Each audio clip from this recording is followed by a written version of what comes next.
All right. Welcome aboard to the Philippines Evangelical Theological Seminary. Today we'll be dealing with an online lecture on Church History and Doctrines 1. We'll stick it out with St. Augustine, a Bishop of Hippo, and a little bit of Gregory the Great. Just to finish off this important uh, life and works of Augustine. By the way, he's an African. Wala pa kasing ano nun eh.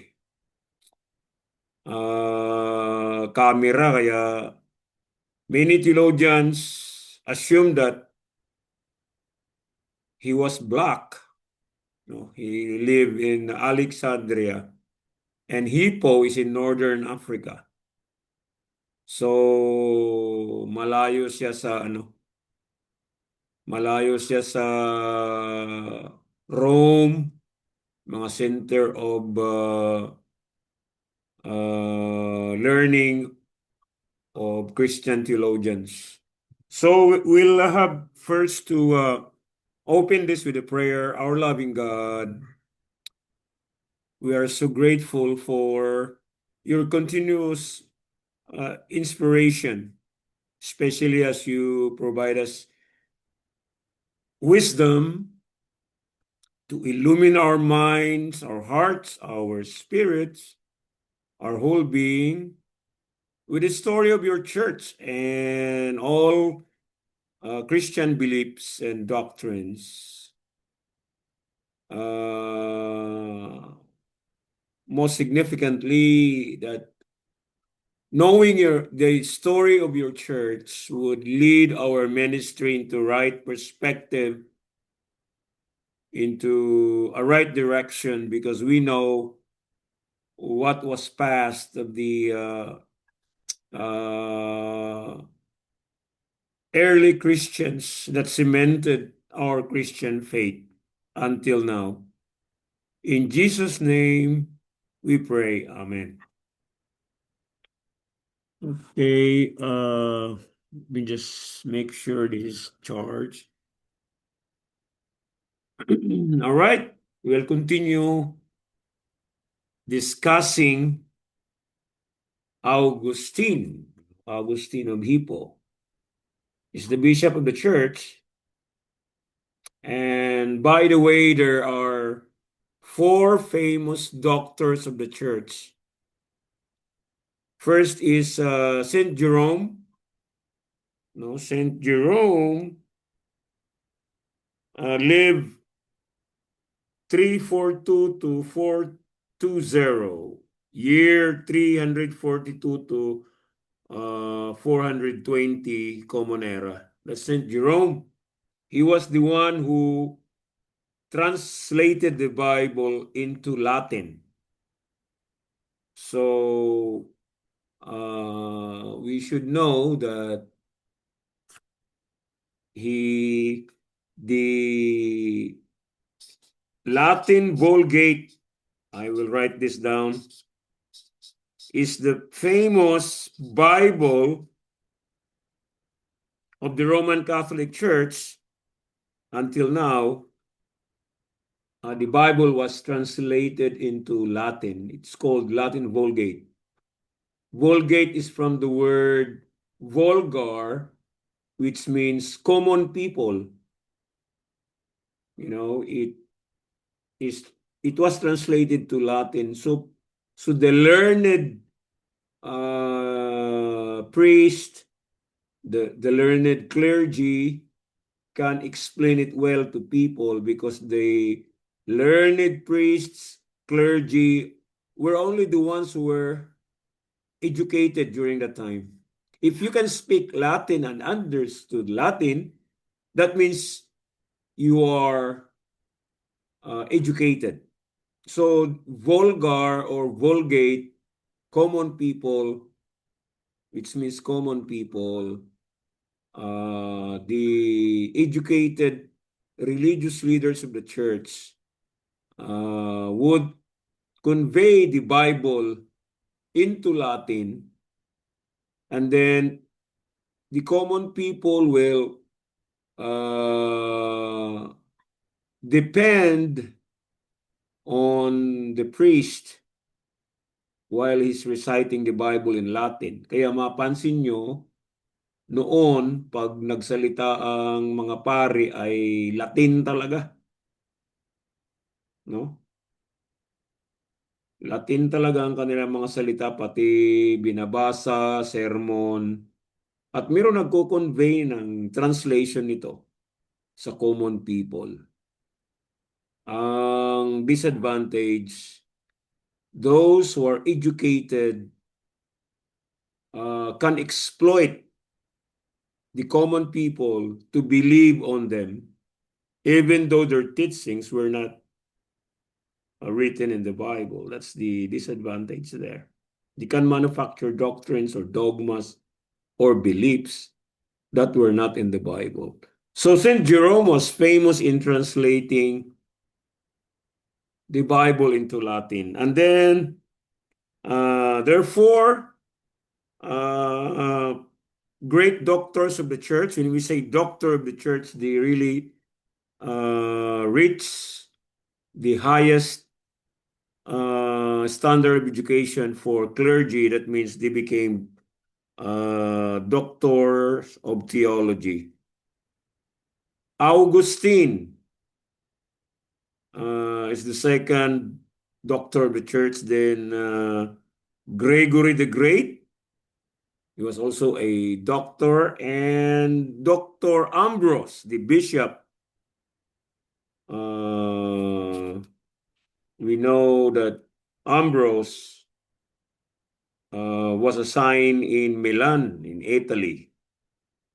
He was also a bishop, Ambrose.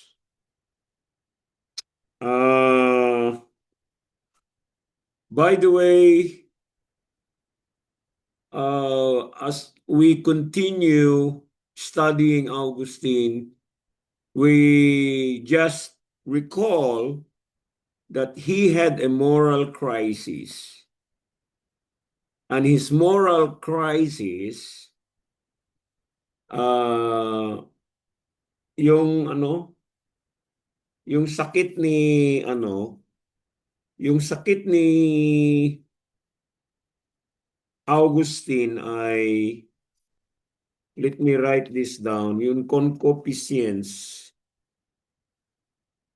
Let me write this down. Concupiscence.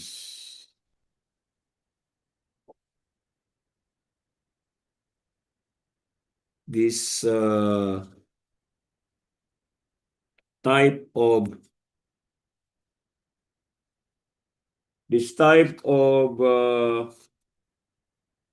weakness, concupiscence, alludes to sexual desire. Sexual desire. Medyo agresibo siya sa sex. Kaya 17 years old pa siya, nagkaroon na siya ng concubine, nagkaanak pa, no? Minor pa lang siya noon. So that was his moral crisis. The very reason why did people in their time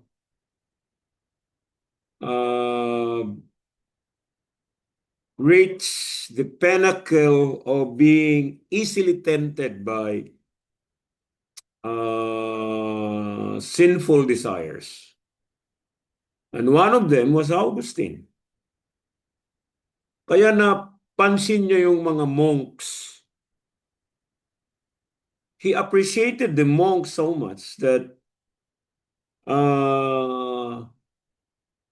actually ang mga monks hindi sila educated eh.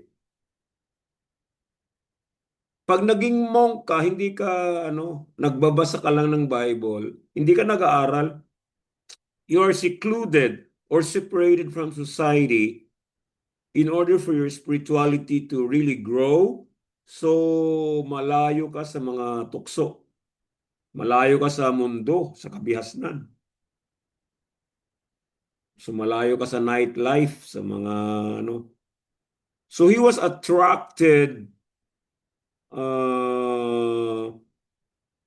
attracted with monks, with monasteries. And he said, ignorant men like the monks could put away temptation,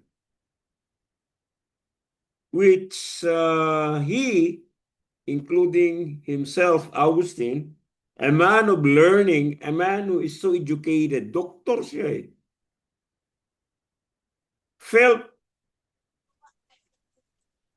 powerless to resist temptation. Kahit pari ka na, kahit relihiyoso ka na, kahit clergy ka na, kahit pastor ka na, there are times that you are powerless to resist temptation, especially sex or sexual misconduct or sexual desire. So kahit mga pari yan na walang mga asawa, ay talagang ah madali silang matukso. Madali silang matukso. So, he was not ready yet to become a religious person, to become a priest, to become a clergy. He said, not yet. I'm powerless to resist temptation. So, believe siya sa mga hindi edukado pero they can put away temptation easily. But for learned men, kaya sa UTS noon, yung mga professor, may mga professor doon na akusahan ng mga attempted rape, ganun, nakabuntis. Kaya even if you're a spiritual clergy for that matter, it is not an excuse. Kapareho ka rin ng common tao na madaling matalo sa tukso. And this had attracted Augustine so much. And he finally had experience of conversion. Ito maganda sa pagiging clergy. Yung mag-aspire ka rin na mayroon kang conversion. Aspire ka rin na you are truly born again. Pambihira yan na pinag-uusapan sa clergy circles. Kung talagang born again ba isang tao. Kaya mapansin mo, you will really notice that even you're a pastor, a priest, you are still doing hidden sins. And most of which, hindi lang pera o pagkuha ng hindi sa'yo. Ang matindi yung kahit may asawa ka na, meron kang kalaguyo, meron ka pa ring karelasyon na hindi naaayon sa pagkatawag mo. Number one offense sa clergy nga sa ating simbahan, karamihan ng offense ay sexual misconduct. So you can imagine na yan, pati si Augustine yan ang sakit niya. And only God could heal. You cannot heal yourself. Sabihin mo, magbago na ako. No, it's only God could take away that illness, spiritual illness or moral illness. So nagkaroon siya ng conversion in the year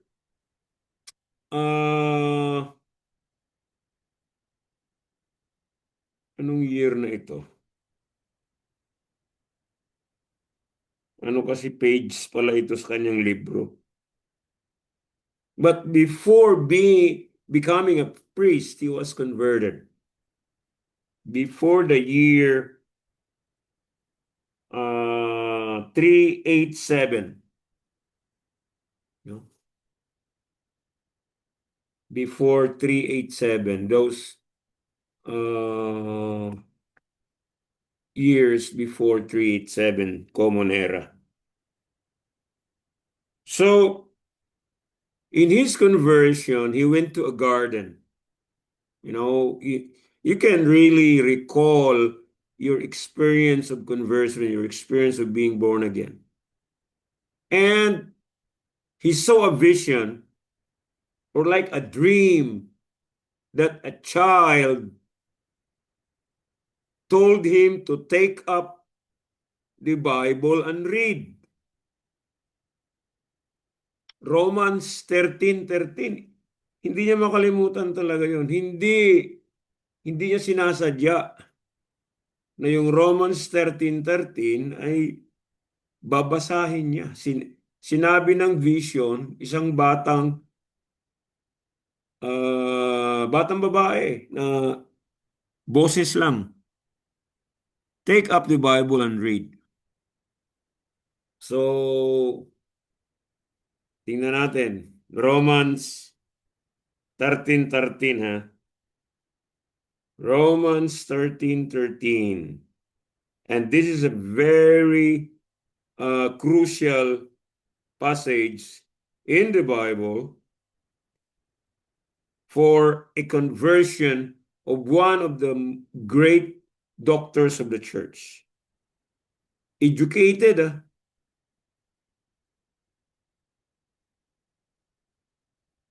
Ayun. Sabi rito, Romans 13:13, let us behave decently as in daytime, not in carousing and drunkenness. Carousing yung ano yan eh. Sexual ano yan. Intercourse. Tapos paglalasing, ayan. Ang daming mga pastor na ganyan. Diba? Not in sexual immorality. Tinamaan talaga siya rito. And debauchery.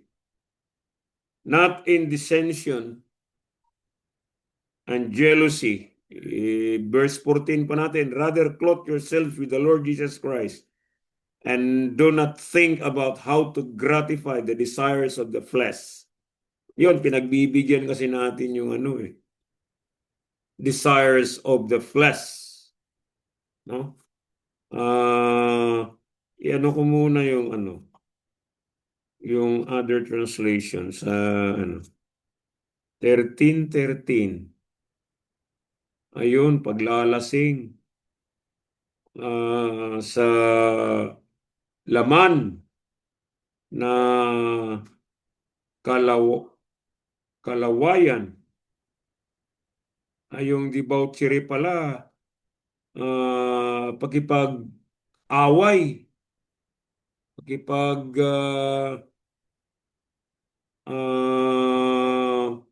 hindi pakipagkasundo sa kapwa.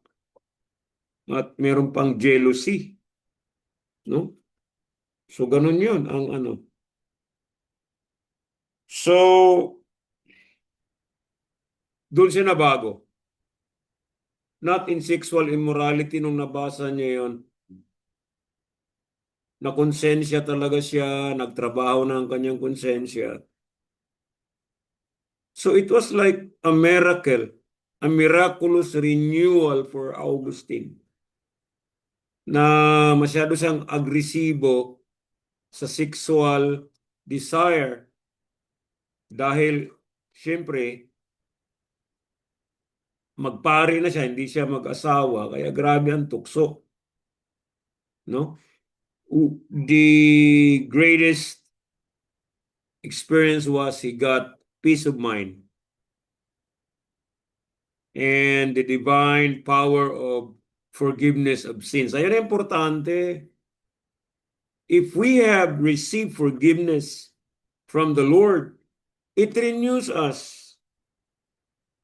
Okay? We will no longer repeat what we're doing before, just like we are easily tempted. No. We become fighters against temptation, against sinfulness. So meron man tayong mga kahinaan, pera, babae, minsan posisyon, ah,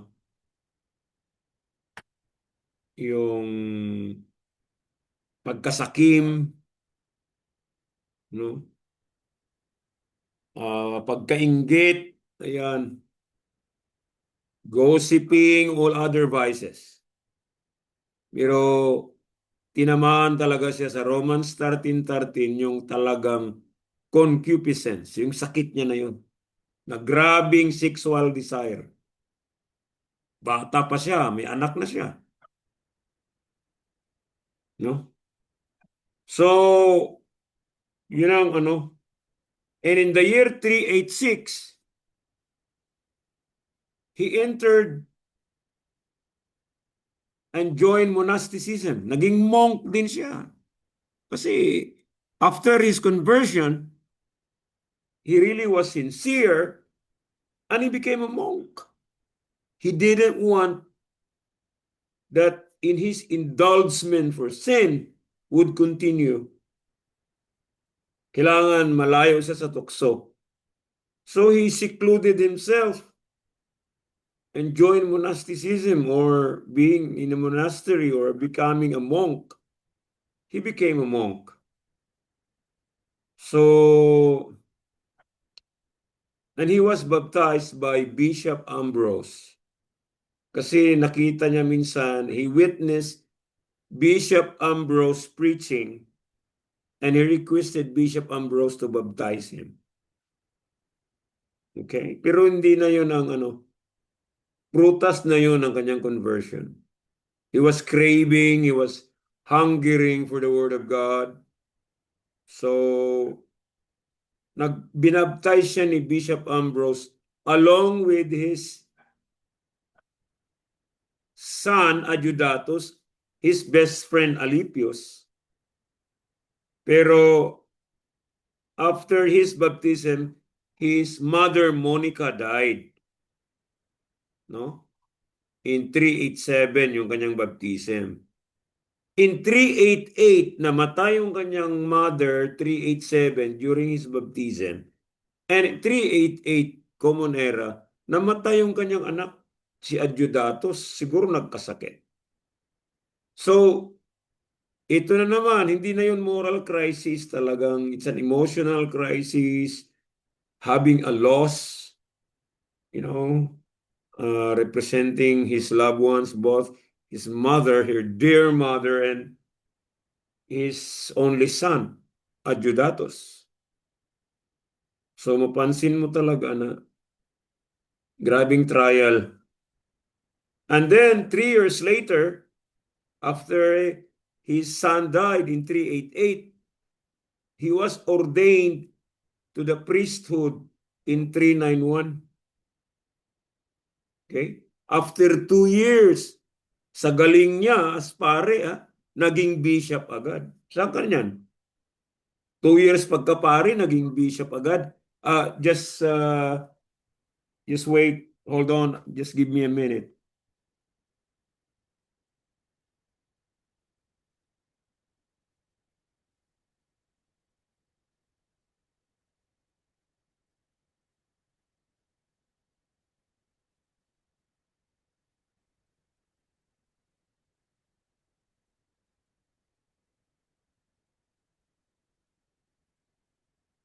So that was rare, pambihira. 2 years ka after your ordination, naging bishop ka na. So he was exemplary. One of the best doctors of the church. Magaling siya. Ano kasi ang theology niya eh? Pauline, si Saint Paul. By grace alone talaga ang salvation, hindi by sacraments, hindi by human effort, by grace through repentance. Ayun. So he was a bishop in Hippo in 393, 2 years after his ordination to priesthood. You know? And then, ayun na, yung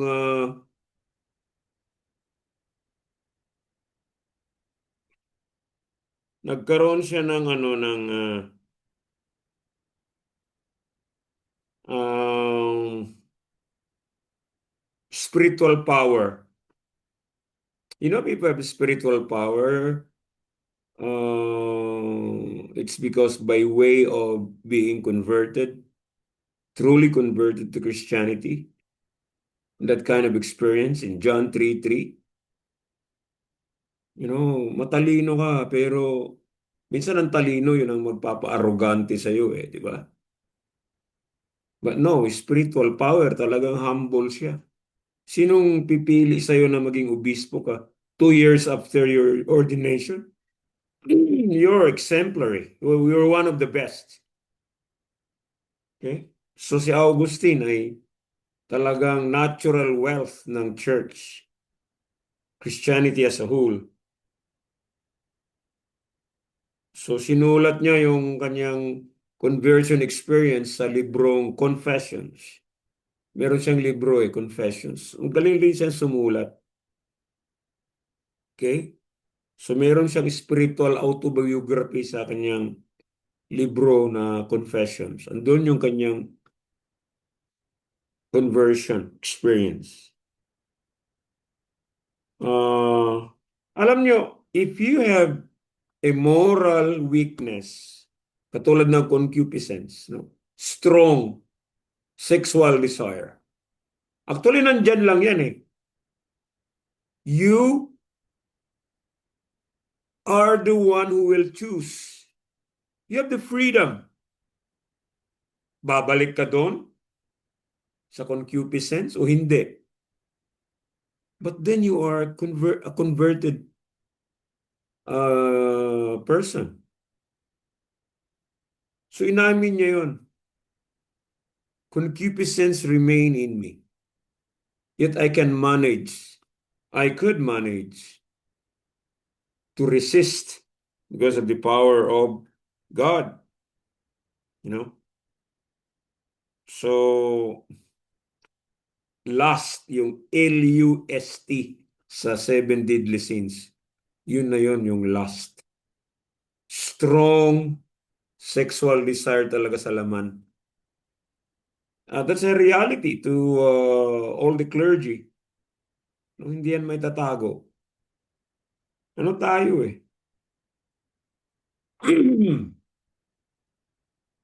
Kahit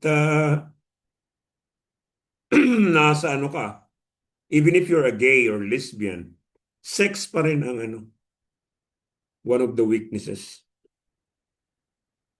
So, being a Pauline theologian, he really thought of salvation by grace alone. Hindi yan tinuturo ng Roman Catholic Church. Iba sila Sakramento talaga yan. Buying indulgences in order for you to be saved and go up to heaven. So he believed, just like Paul, that no one can be sure of one's salvation unless you can persevere up to the end. No? So, siya yung nagturo ng Augustine was the one who advocated that you cannot truly love the neighbor unless there is love of God in you. So you cannot go directly to the neighbor and love the neighbor or your enemy. Kailangan muna you encounter the love of God in you. Okay? You need the love of God in order to truly love the neighbor or your enemy. Otherwise, you are powerless to love the neighbor or the enemy without the love of God. And that's it. The love of God, it is where you the acceptance of forgiveness is being done. It's only God who can forgive us, you know. So, love of God talaga importante sa kasi that's agape eh. That's the highest form of love. Yung agape.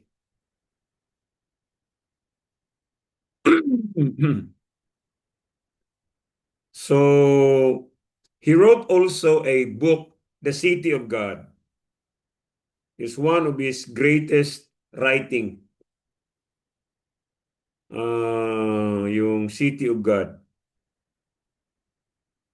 na dalawang cities yan, the earthly city and the heavenly city. We are actually in the earthly city, but our destination is the heavenly city. We are only pilgrims in this earthly city. Hindi tayo rito talaga ang ating destinasyon. It's the heavenly city. So temporary lang itong earthly city. Pilgrims or travelers lang tayo. We're just passing by the earthly city. Pero nandito tayo sa earthly city as long as we live. Where our destination is the heavenly city. Yan sa two cities ng City of God, sabi doon. Uh,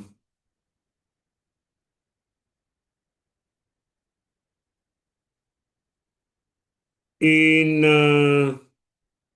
one of the controversial doctrines of the church that Augustine really promoted and advocated was the doctrine of original sin.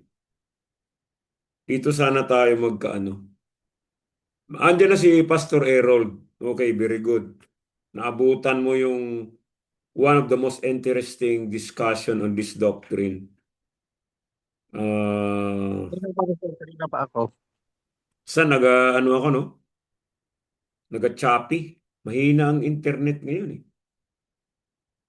No? So, let me introduce one Christian theologian from Britain, Great Britain, or England, just ang English, Pelagius, no? One of the opponents, sabihin na lang natin, doctrinal opponent of Augustine. Pelagius he was a British. Okay? So, you can weigh things here. To whom will you be siding? Augustine or Pelagius? Okay? He lived 354 to 418. Namatay si Augustine 41 430. So hindi sila magkalayo. Nag-abot talaga sila. Augustine's original sin was we became sinners because of Adam. So we inherited that sin from our first parent. First parents, Adam and Eve. Okay? So, meron tayong verse dyan, because of one man, sin scattered on the earth, and everyone falls short the glory of God, sa Romans 3:23. And we need to, pati yung bata, may original sin yan. Kaya kailangan silang binyagan. Yan ang argument ni Augustine. Kung hindi sila mabinyagan, hindi natin ma-rescue yung mga bata sa original sin. Kasi pag napanganak ka, makasalanan ka talaga. Okay? So, dahil kay Adam, dahil kay Eve, Kaya tayo naging sinners. Ano na yan eh? It's an inclination na pag kahit bata ka pa, talagang makasalanan ka na. So, kailangan mo talaga si Kristo, by the grace of God, kailangan ka talagang mapatawad. Kailangan ka ng conversion, just like what Augustine experienced. Si Pelagius disagreed totally with Augustine. You know? Adam, according to Pelagius, Adam was created mortal, just like anyone else. If you're created mortal, you have limits. You're not perfect. Okay yan. But Pelagius said, Adam did not injure everyone else, even his descendants. He injured, that's when he committed sin. He injured only himself. Siya lang nagkasala. So, actual sin. Actual sin talaga sa kanya. Original sin kay Augustine. Na minana natin yan kay Adam, kay Eve. Yung ating pagkakasala. So, it's not the entire humankind na naging sinful. Si Adam lang yun. And then, newborn babies or these infants or little children are the same with Adam before he committed sin. So, inosente siya. Wala siyang kasalanan pa bago siya magkasala. So, ganun ang mga bata. Okay?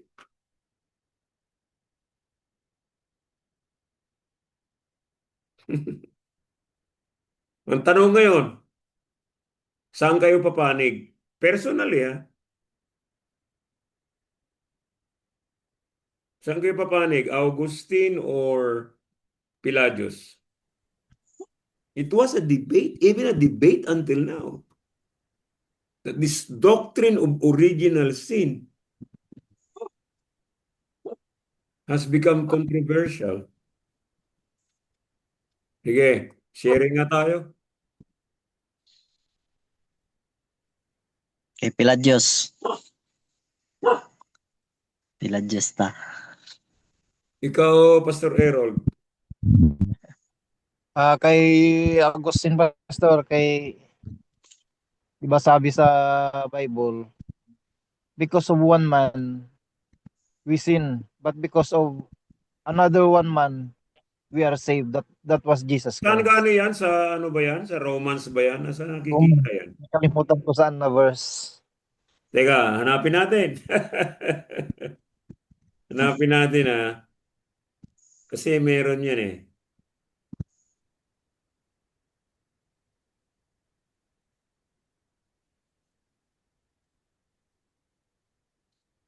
So maganda rin kasi kung nagpiladyos si Pastor Harold, wala tayong debate ngayon.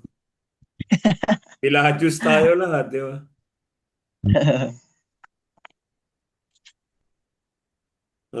Humankind became sinful.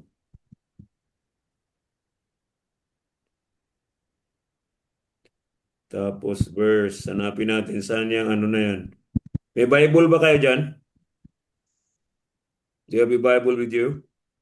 Romans Opo. 5:19. 5:12 to 19. Oh, pero yun sa 19 talaga ha. Teka sandali. Romans 5. Romans 5. Okay. For just as through the disobedience of the one man, the many were made sinners, so also through the obedience of the one man, Yun na yung ano na yun, yung si Jesus Christ na yun. Many made righteous.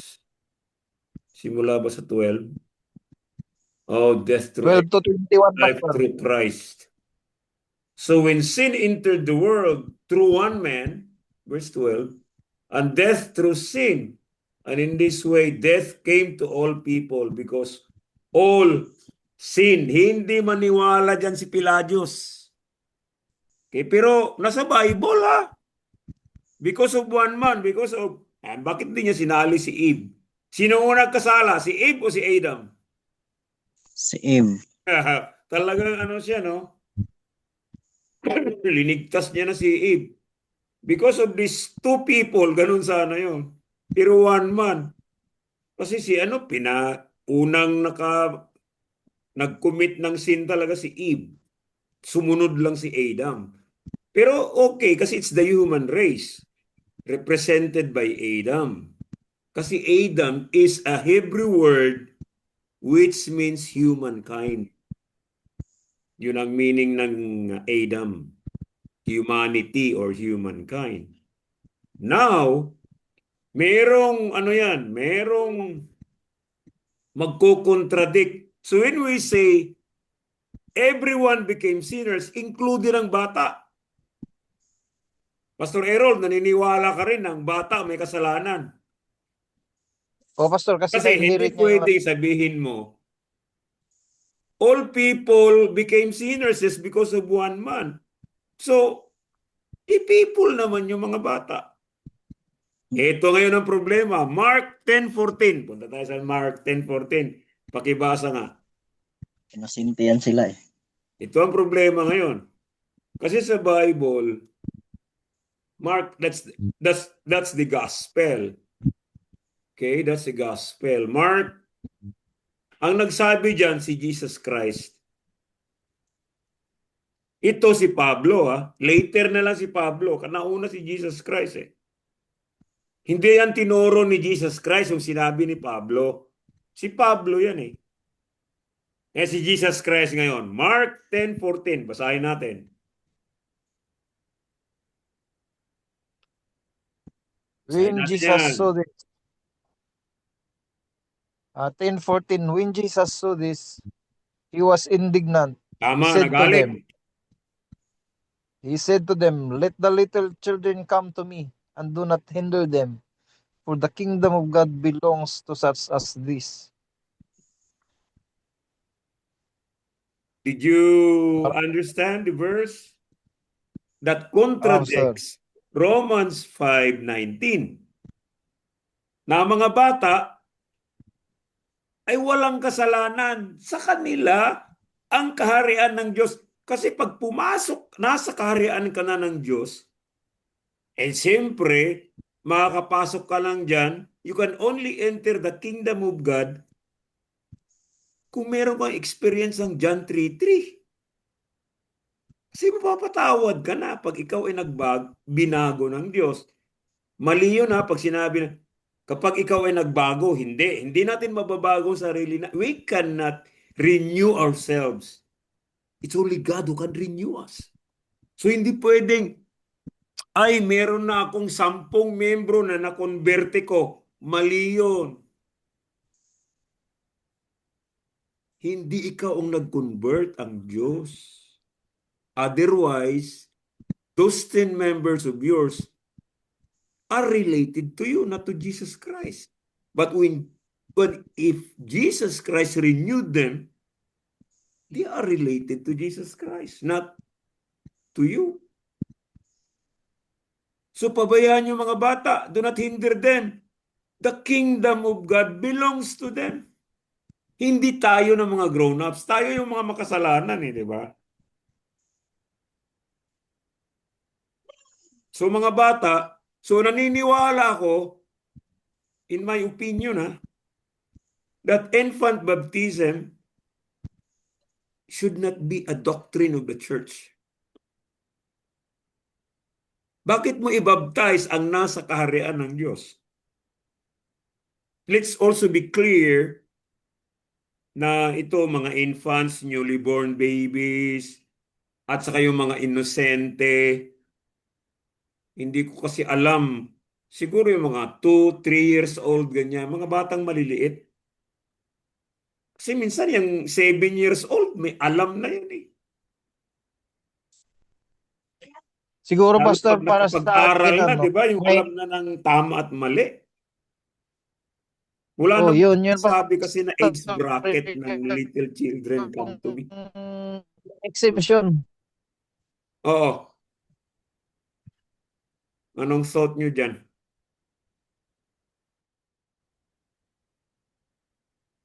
Yung exemption yung children pastor, yung depende kung alam na niya yung tama at mali. Tama. Doon na siya pwede Doon tayo mag-decide. May magbase. freedom to choose na siya. Correct, correct. Kasi, halimbawa, yung 2 years old, tinuturuan pa natin siya, oy, mali yan, huwag kang manampal. Bad, bad. Sabi natin ganon.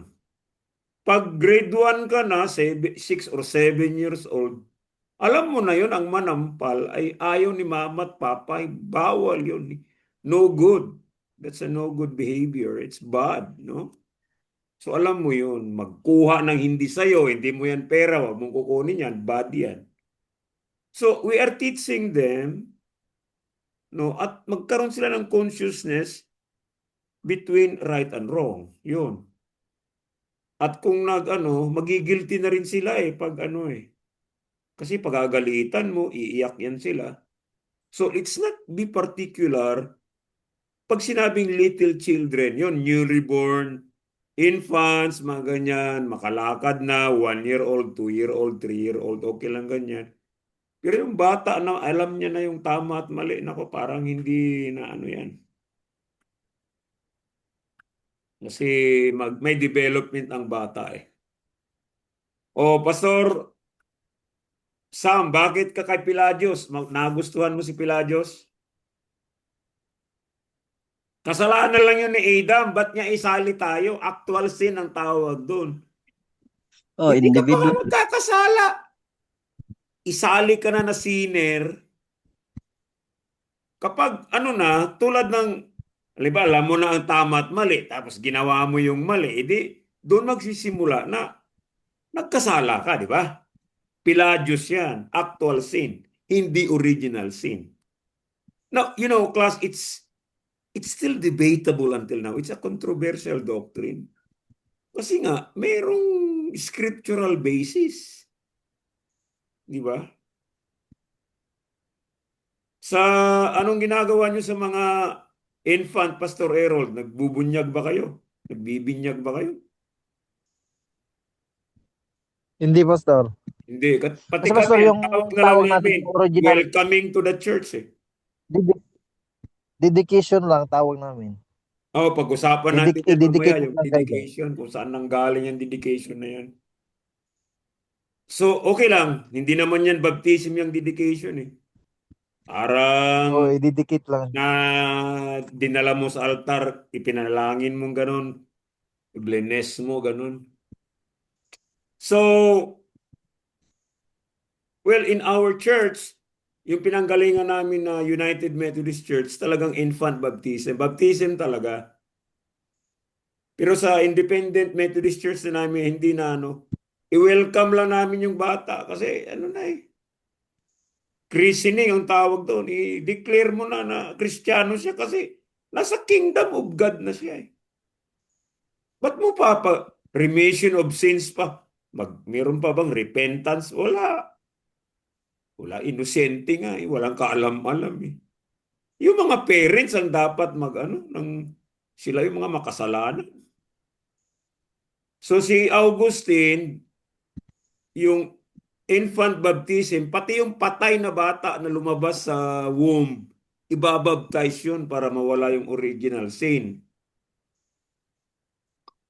Kaya may baptism na patay ang bata para mawala daw yung magic. Hindi naman magic ang baptism. Symbolical lang yun eh.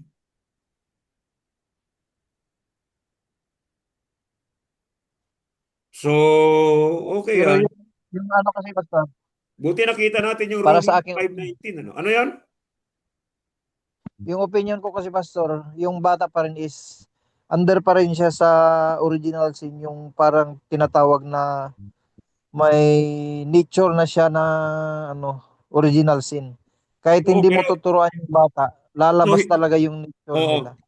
So kahit wala siyang actual sin, makasalanan na siya. Oo, kasi lumalabas na din sa kanyang kahit hindi mo turuan yung bata, pastor eh. Lumalabas yung natural, yung Pero hindi original niya sin alam, na hindi niya nga alam ang tama at mali eh. Tapos bakit mo ginudge na makasalanan siya? nature na niya, pastor. Nature, human O, nature na o ganaw talaga siya ng okay ang kasalanan. nature, tendency, nature. Pero yung atin dito, actual sin. Tapos pag ang bata, infant, no, pag halimbawa, nanampal yung baby sa'yo, hindi niya man alam yung pagsampal ay mali. You cannot declare him or her a sinner. Siguro nagawa lang yun sa bata dahil nakita niya O influence naggaya-gaya. o influence. O yung ganun. Kaya mag-contradict talaga yung Mark 10:14 sa Romans 5:19. Hindi kasali ang bata doon. Mga newborn babies. Tama si Pelagius. Bago magkasala si Adan and Eve, katulad sila ng mga bata na walang kasalanan. Okay? Merong original righteousness. Hindi nababanggit dyan original sin lang eh. Pero sinong mas original? Original righteousness o original sin? Original righteousness. Tama yan. Kasi when when Adam and Eve were created, walang mali siya, hubot-hubad sila talaga. Pero nagkaano na lang sila uh, uh, after the incurred sin, ano na sila, yung guilty na sila, nagtatago na, meron na mga dahon linalagay sa mga private parts. May mali siya na. Kaya nagsimula talaga ang tao ng righteousness. So ganun din sa bata. Dapat wag natin sabihin sinner ang bata dahil innocent nga eh. Kaya nga innocent eh. Ang innocent, applicable lang talaga sa mga infants, newborn babies, sa yung mga bata na walang alam sa tama at mali. Yun. Pero, Siguro pa hindi siya matatawag na sinners. siyempre hindi. Ay, hindi siya sinners. Carrying lang siya sa original sin na because of Adam. Yung ano na lang dito ay may inclination talaga siya, mas malakas inclination to commit sin. Pero hindi Oo. pa siya nag-actual sin. Kasi doon lahat pupunta, di ba? Pag ang bata, alam niya na ang tama at mali, hindi pwedeng hindi siya magkasala. Because we are born imperfect. But to judge a little child na sinner, that goes against Mark 10:14. That theirs is the kingdom of heaven. Yun yung talagang. Pero in-uphold talaga si Augustine. Nanalo pa rin yung original sin niya kasi marami siyang followers. Pati ang Roman Catholic Church hanggang ngayon, original sin pa rin sila galing kay Adam.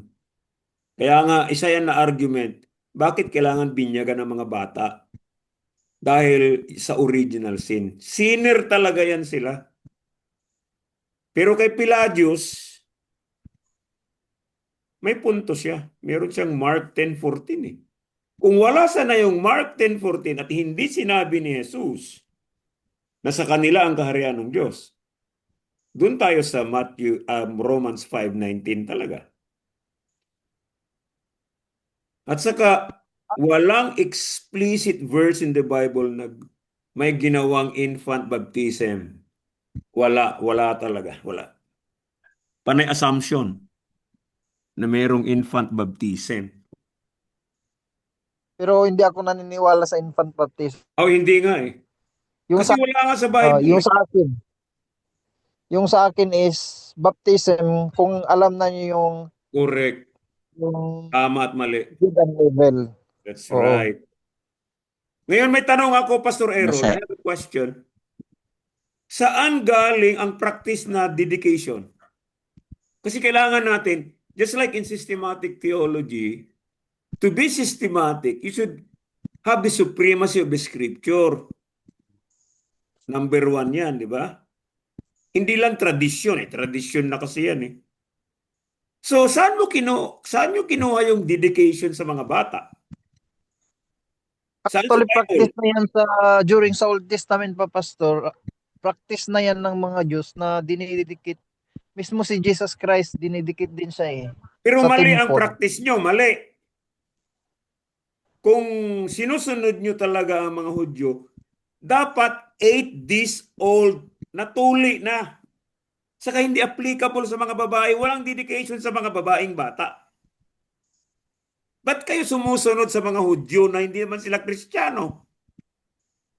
At saka si Ah, Jesus, hindi pa nagsimula ang Christianity noon. Nagsimula lang ang Christianity nung Mark 1:15 yung na siya, yung nag-sermon na siya about being evangelical, repent and believe in the gospel. Di ba? Doon ang simula ang essence ng evangelical Christianity. sa akin So po kasi, why Pastor, will hindi. you follow a tradition from the Jews? It's a Jewish religion. Di tayo Kristiyano tayo eh. Sa Dapat akin kasi, nasa Pastor, New Testament. para sa akin, Pastor, hindi kasi siya mag-matter sa age eh. Kasi yung dedication na word is, sinasabi mo ba na dinidedicate mo yung anak mo na si God yung may-ari. Oo nga, pero Siya saan yung, sa Bible? Wala nga.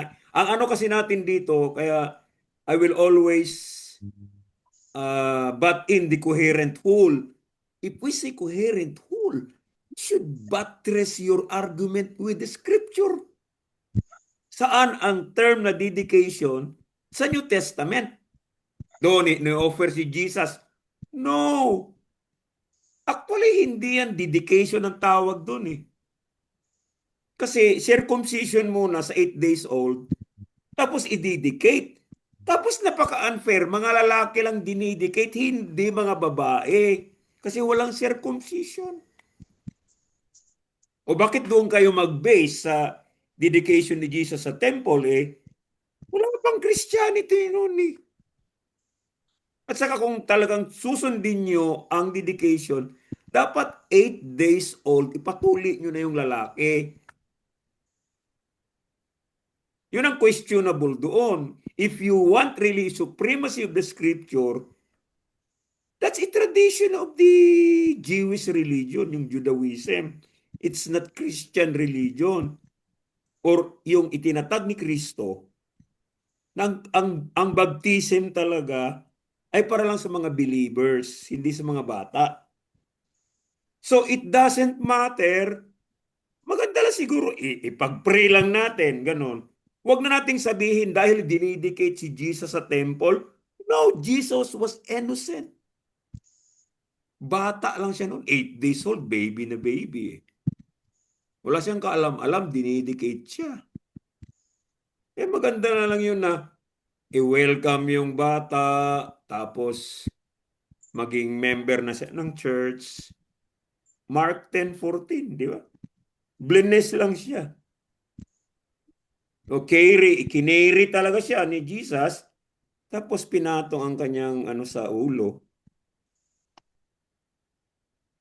Yung kasing, kaya nag-question ako ng dedication, saan nyo kinuha yan sa Bible? Ayun, lagi ko naririnig, kay Jesus daw, dinidikit sa temple. That's a Jewish tradition. Nakuha mo? Pastor. Yes, we question everything na maging critical din tayo sa ating mga beliefs. Kasi minsan, may mga, kahit ngayon, may mga turo talaga na hindi buttress talaga ng Holy Scripture. Alanganin eh. Alanganin talaga kung hindi tayo yung coherency ng buong belief or buong doctrine. Kailangan hindi lang tradisyon, kailangan nasa klaro sa Bible. Di ba? Kaya tama Kasi yun. sa amin, Sige. yung sa akin kasi pastor, hindi mag-matter yung ano. Kasi sa kuan ngayon is required lang kasi din yung ano, baptismal certificate, mag Yun, ganon. tama, tama. So yung inyo, Certificate of Dedication. Parang kuan lang pa sa requirement lang sa Correct, correct. parang ano sa legal nga mga issues Tama, sa tama rin, tama rin. Kaya yung ano mo, yung certificate mo, nagagamit mo yan. Pag wala ng reference, wala kang birth certificate, ino-honor ng government yung certificate mo sa church na naging membro ka nung bata ka. parang ganun ba sir. Oo. But Pero sa akin generally, hindi mag-matter yung ano pastor eh. Hindi siya mag-matter sa edad ano kasi para sa akin yung dedication lang parang ino-offer mo lang yung anak mo sa Panginoon na siya yung may-ari talaga. oo. Parang kay Hana, ha? Oo, Yun offering naman lang sa kasing motive ni Hana, motibo ni Hana, gawin talaga siyang ano, yung para sa Panginoon na maglingkod siya, ganun. Hindi lang yung oh, i-dedicate mo siya na member ng church. Pero yun lang point doon ay every belief should be buttressed by the scripture. It should be supported. It should be strengthened by a biblical basis. Ganon. Pati yung infant baptism, wala talaga sa Bible yan. Wala. Wala kang makikita na nagbinyag sila ng bata.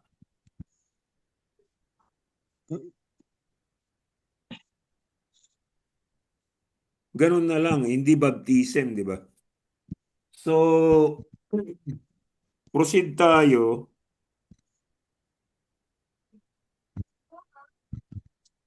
kasi pastor yung term kasi na baptism about salvation yan eh.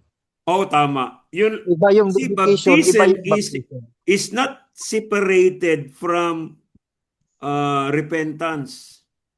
Oh, parang ganun pastor. Kasi ang bata hindi makarepent. Oo. Hindi talaga siya makarepent na ano.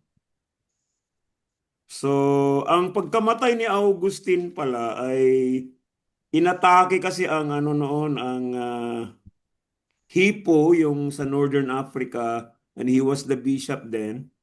Inatake ng mga barbarians, yung mga Vandals. And he was one of those who get killed, no? Doon sa August 28, year 430, yung pagkamatay ni Augustine. Ayun, dahil sa atake ng mga barbarians. Yung mga barbarians kasi umaatake na lang yan ng bigla eh. And one of the fatalities was ano. So punta tayo sa another doctor of the church. This is Gregory the Great. He was a famous doctor of the church because he was one of those who interpreted the writings of Augustine. Sinuportahan niya talaga si Augustine. So later na siya, 540 to 604. Si Gregory the Great. No? 540 to 604 Common Era. No? And Gregory the Great, ito yung author ng Gregorian chanting. Bigay ako ng example ng Gregorian chanting. Our Father who art in heaven, hallowed be thy name. Thy kingdom come, thy will be done on earth as it is in heaven. Gregorian chanting yan. Saan mo naririnig yan? Sa Catholic Church. Catholic Church lang. Kaya Gregory the Great was one of the popes. Isa siya sa mga earliest pope. Siya yung promote na talaga na meron na, kailangan na ng Pope ng Roman Catholic Church. It was renamed from Holy Catholic Church to Roman Catholic Church because the seat of the papacy or the Pope was already in Rome. Kaya Roman Catholic Church, hindi na yung Holy Catholic Church na itinatag ni Pablo. Alright? So, Gregory the Great, huwag niyong kalimutan yun na he was the author of Gregorian chanting. Isang nota lang yan, biglang bababa or biglang tataas. No? So, madali lang yun. Kung pare ka, dalawang nota lang naman yun. Either sa huli mo, itaas mo, or ibaba mo. Ganun lang yan. Gregorian chanting ang tawag dyan. Part ng worship yan, ng liturgy. So, isa pang I already mentioned it the last time around my lecture on Church History and Doctrines 1, that Rome became prominent, Rome became dominant, especially the Bishop of Rome, because the Bishop of Rome defended Rome against invaders like the Vandals, the Humes, the barbarians, the Arabs, the Muslims. Mga ano yan sila, nag-i-invade yan sila ng mga lugar eh. Okay? So, and he was the one na nag-declare that Peter was the first pope. Okay, kahit wala naman yan sa Bible eh.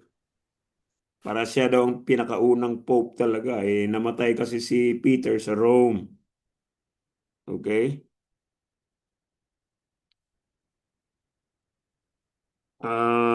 What else? And Gregory the Great was also a famous missionary. Yung bang katulad siya ni Pablo, St. Paul na talagang nagtatanim ng simbahan. Okay? Kaya nga nasabi na Gregory the Great. So, ano yan? Pero marami ring sinuportahan si Gregory the Great na it's nowhere in the Bible. Like purgatory. No? Hindi siya ang original na nagturo ng purgatory. It was Hermas of Rome. So, he supported it. Kasi giving hope to the bereaved family na yung namatay nilang loved one ay nasa purgatory, hindi sa heaven and hell. Pero wala yan sa Bible talaga. It's just a manufactured doctrine of the church because of money. Magkakapera ang So hanggang dyan lang muna tayo. Enjoy ba kayo? So God, church history and doctrines, while we go along with these lectures on the story of the church, there are doctrines who became controversial, yet these doctrines were carried forward until today. Just like original sin. Malakas pa rin ito sa Roman Catholic Church. At marami ring naniniwala ng mga Protestant Church, lalo yung nag-i-infant baptism. Well, for the benefit of the doubt, ang United Methodist Church hindi naman naniniwala na galing kay Adam. Kaya lang yung term nila na inclination to commit sin. Ganun yung original sin nila. Meron ng incline ka na talaga na pagkakasala. Pero actually, wala pang actual sin. Yung nakagawa ka na ng kasalanan, lalo kung malaki ka na, yun ang actual sin. Pero kung bata ka pa, inosente ka, wala pang scoreboard yun eh. Hip, 5 na ang kasalanan mo. Hindi. Hanggat alam mo na ang tama at mali, doon na magsisimula yung actual sin. Alright? May tanong pa kayo? Yung pastor, yung sa first part sa lecture mo, yung mga clergy na Oo. nagkakasala. Tama. Mm. Hanggang ngayon yan, di yan Yung, mawawala. Pati mga yung pari nga, maraming, daming kaso eh.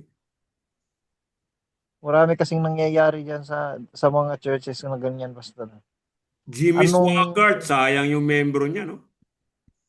oh, Prostitute pa. Concupiscence talaga. Pastor Harold,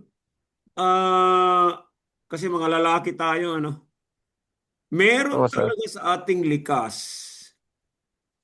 na yung merong mga lalaki din hindi masyadong aggressive sa concupiscence or yung concupiscence kasi yung strong sexual desire. Yung bang kung makakita ka ng babaeng ang lakas ng sex appeal, parang yung epekto sa'yo, plug ceremony agad, di ba? Pero hindi ka naman. Okay lang yung mag-plug ceremony, pero yung touching the flower, i-adore mo lang, i-appreciate mo, wag mong i-touch. Control yourself, di ba? Tayo pag nanonood ng sine, merong nag-love making, siyempre mag-plug ceremony din tayo kasi likas natin yun ng mga lalaki. Kaya lang, hindi makapagpigil yung iba. I-rape nila, ganun, acts of lasciviousness, mag-chancing. Meron pa kaming kasamahang bishop ng Methodist eh. Ang galing mag-chancing. Manghalik pa ng ano ng mga babaeng pastor. Sakit 'yan eh. Siyempre matakot din yung mga babaeng pastor dahil bishop sa eh. Matakot silang magreklamo. Pero unless makorek yun, ititigil niya na yun. Wala kasing nagrereklamo eh.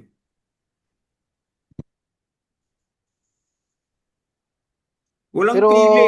tanong Walang ko, pili. Pastor, yung halimbawa, yung mga ganun na, Pastor, ba, halimbawa nagkasala or kwan, ano ba yung mga dapat gawin or disciplinary action ba kaya na gawin sa kanila? Nice question. Sa amin, meron kaming book of discipline, nandun yung mga offenses, and meron talagang consequence. Pag napatunayan ka, sexual misconduct, ano talaga, termination, mawawala ka sa roster ng clergy. Pag napatunayan, kasi meron Wal- din due process eh. Kailangan may Wala bang chance na complainant. wala bang chance, Pastor, na halimbawa o na disciplinary action na siya natanggal? After many years, pagpalagay natin 2 years, 3 years, naka-recover na siya, hindi ba siya pwedeng babalik na? Merong reinstatement, mag-apply siya ulit, pero balik na siya talaga sa ano, halimbawa, ano na siya, isa sa mataas na posisyon niya, naging district superintendent na siya. No ma-terminate siya as pastor, laiko na siya, di ba? So balik ka Mm. ulit sa square one. Ano, yung candidate to the ministry ka ulit, hindi ka na yung mataas ang ranko mo. So babalik ka ulit sa square one. Halimbawa, nakaabot ka na sa number 10, na-terminate ka, balik ka ulit sa zero, apply ka ulit. Pero open pa rin, tatanggapin ka pa rin. Kasi tayo, nag-ano tayo ng redemption, ganun, yung at least may mga tao talagang binago. Katulad good ni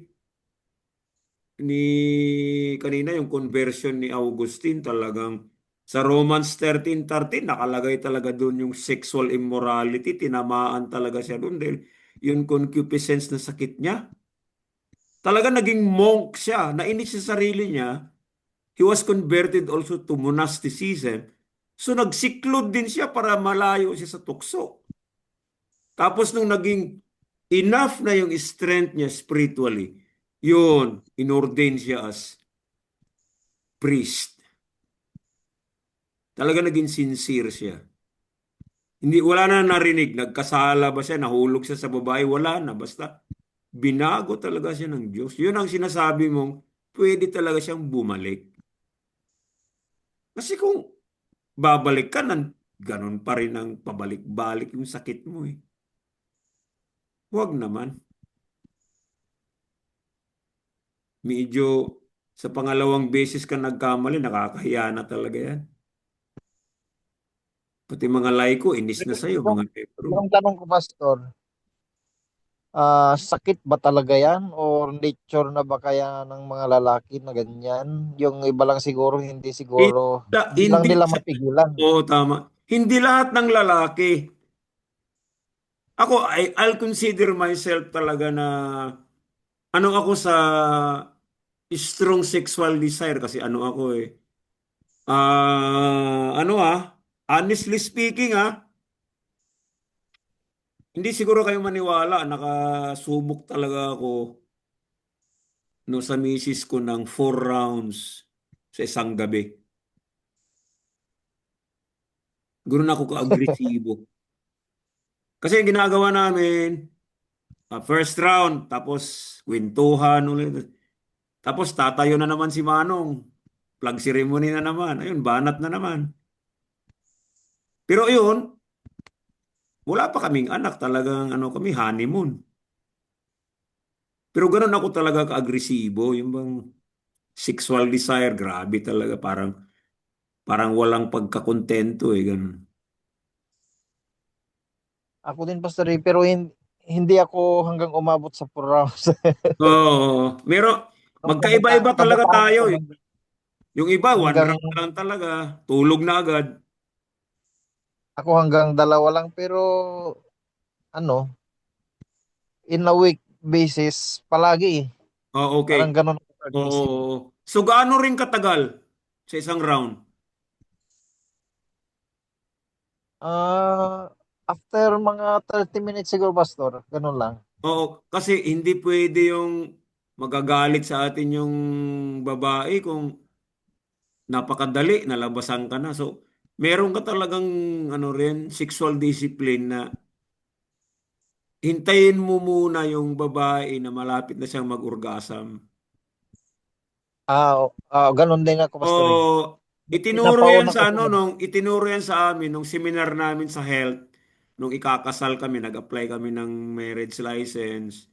Tinuro yan sa amin na hindi maganda na penetration agad. Oo. Labing-labing muna, romancing, ano muna yung ano. Yung practice kasi namin, Pastor, ako sa akin, pinapauna ko talaga siya bago ang Dapat lang. lalaki talaga. Dapat lang. Correct yan na practice mo. Practice nyo. Na sa katatagal ang yung sexual relationship nyo ng bilang mag-asawa. Kasi parang ano ka rin, manager. Kailangan magaling ka na manager. Kasi kung lousy ka na manager, wala. Football ka karon. Di ba? Sasampalin ka sa gitna ng gabi. Wala pa gani kung nanginit, nahuman na ka. Tamparuson jud ka ba? So ganon, it will cement your relationship together. Kapag strong sexual life talaga. At saka kapag ano ka na, mahina ka na dyan sa strong sexual desire, malakas ang tendency ng prostate cancer. Sa lalaki. Sa lalaki, sa lalaki.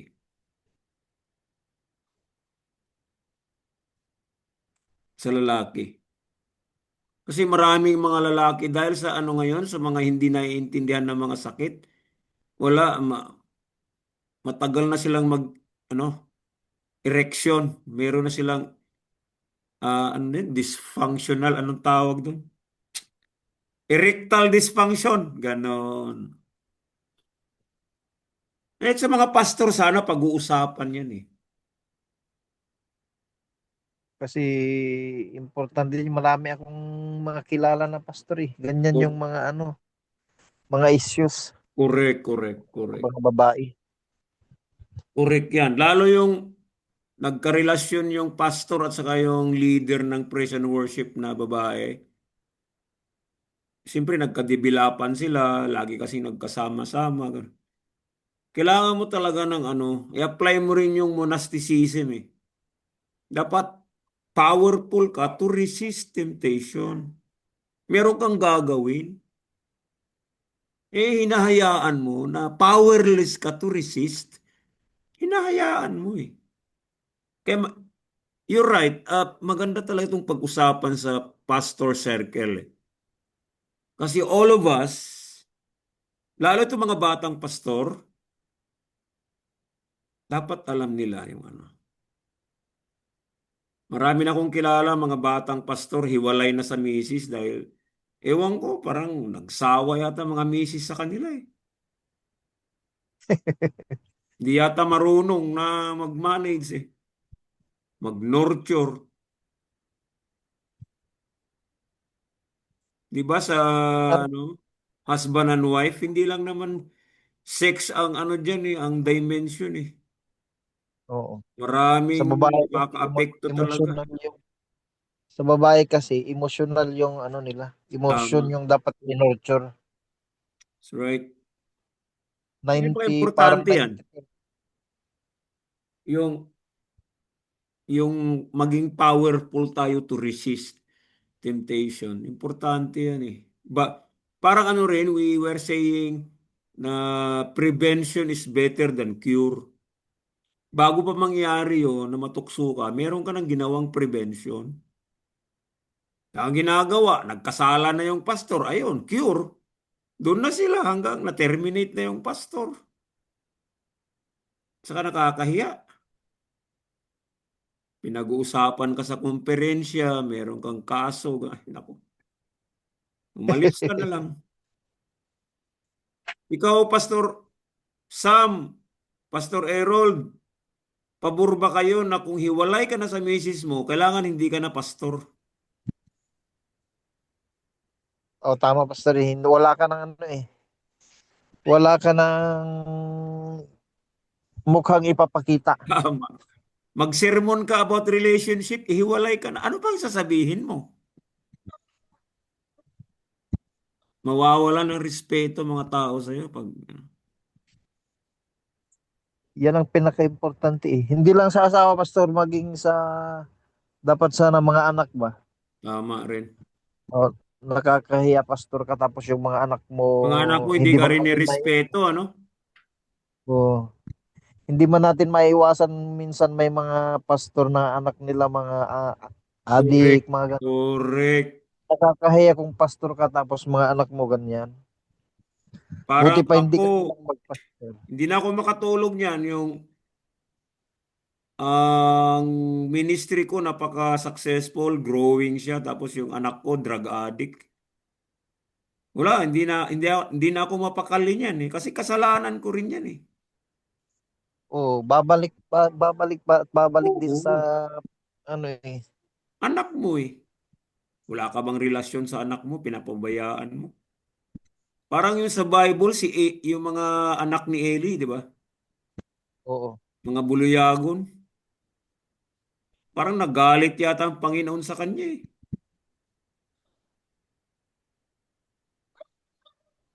Yun, this is an important topic among pastors.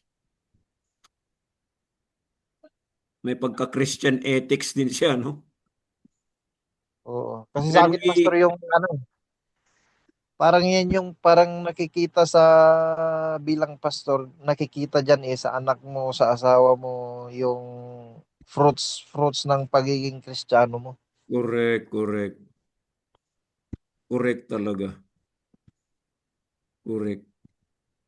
Hopefully sana, oh, yung ibang mga nag-sit-in sa atin, narinig nila itong lecture na to. Napaka-importante sa mga pastor ito eh. Hindi lang pala sa asawa, kundi yung relationship mo sa anak mo na. Hindi ka ba mahiya yung, halimbawa, tatlong anak mo. Yung tatlong anak mo hindi nagsisimba, nasa parsonage lang. Di ba? Ako may ako. Ako, naku. Todas kayong mga anak kayo pagkatapos ng worship. Magkaroon talaga tayo ng family meeting. Kasi minsan pastor, parang yan yung reflection ng ano mo eh. Exactly. Extension ng extension ng pagiging Kristiyano mo. Exactly. Nasa Bible yata yan eh. Yung kailangan manage well ang family, including children. Kahit busy-busy ka, you still have to find time with your family. Yung ano ba, yung dating mga kaibigan mo yung mga anak mo na pwede mo silang i-joke-joke, ganun. Ma-advisean mo, usap din ng serious sa mga buhay nila. Kasi Oo. dapat malaman nila na kapag nagkakamali sila, maapektuhan talaga ang pastor. Tinitingnan sila ng mga membro eh. Bagamat hindi naman talaga, wala namang perpektong mga anak ng pastor, pero they should strive harder. Kasi ako nahihiya talaga ako. Nagsisermon ako doon, tapos yung tatlong anak ko nasa parsonage, hindi nagsisimba. Sa mga pastor na yan, no, parang sanay na sila, okay lang sa kanila, di ba? Oo Pero nga. tama yung sabi, babalik sa'yo yan, babalik sa'yo. How could you preach, halimbawa, na Family Sunday, na yung pamilya mo wala roon, hindi nagsisimba? Kaya nga, kung hiwalay ka sa misis mo, at renewal of vows pa naman ng ano, eh, wala ka ng asawa, paano yan? Ang dami mga pastor na ganyan, hiwalay, pero destino pa rin. Nakakahiya ganun, pastor eh. Wala kang moral ascendancy to preach about relationship. Wala ka talagang karapatan. K.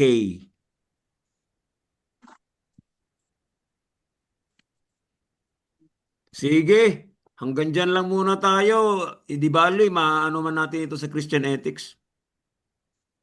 Sige, pastor. Salamat. All right, have a good night, Pastor Sam, Pastor Harold. Night, God bless po. everyone. God bless.